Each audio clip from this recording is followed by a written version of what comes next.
বন্ধুরা, অরিজিৎ দে বলছি। মরপেন ল্যাবরেটরিজের শেয়ারটা নিয়ে আলোচনা করব। আজকে 15/9/2024। আজকে লাস্ট ট্রেডিং প্রাইস মরপেন ল্যাবরেটরি হচ্ছে কি 93। কোম্পানি রিসেন্টলি কিউআইপি লঞ্চ করেছে এবং 200 কোটি টাকা মার্কেট থেকে তুলেছে, যেখানে ইনস্টিটিউশনাল বায়াররা কিন্তু কোম্পানিতে ঢুকেছে, খুব বড় বড় বায়াররা। এবং এই টাকাটা দিয়ে কোম্পানি নিজের ইনফ্রাস্ট্রাকচার ডেভেলপমেন্ট করবে এবং নিজের প্রোডাকশান এবং বাকি যে যে এপিআই ফর্মুলেশন এবং মেডিকেল ইনস্ট্রুমেন্ট তৈরি করা, এই জিনিসগুলোতে ইমপ্রুভমেন্ট করবে। কোম্পানিটির মেডিকেল পিওসিটি ডিভাইসে 20% গ্রোথ আছে রেভিনিউতে, এবং ফার্মাতে 11% গ্রোথ আছে। ফার্মাতে মেইনলি দুটো কাজ করে, এপিআই তৈরি করে এবং ফর্মুলেশন করে। কোম্পানিটির প্রফিট গ্রোথ সিএজিআর হচ্ছে গিয়ে লাস্ট 5 বছরে 27%, আরও সিই 79%, এবং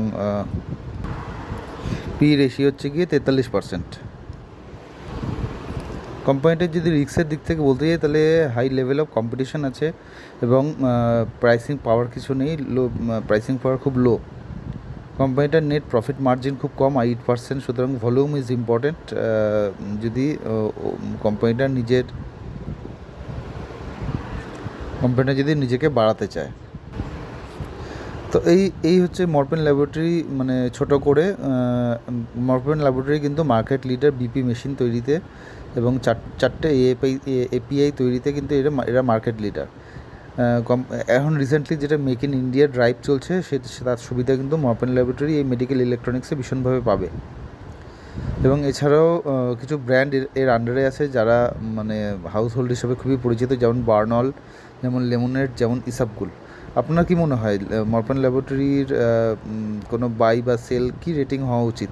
আমার মনে হয়, আমার যেটা মনে হয় যে মরপেন ল্যাবরেটরি একটা ইন্ডিয়ান কোম্পানি হিসেবে কিন্তু ভবিষ্যতে খুব ভালো জায়গাতে চলে যাবে, এটা আমার পার্সোনালি মনে হয়। ধন্যবাদ। ভালো লাগলে লাইক এবং সাবস্ক্রাইব করবেন।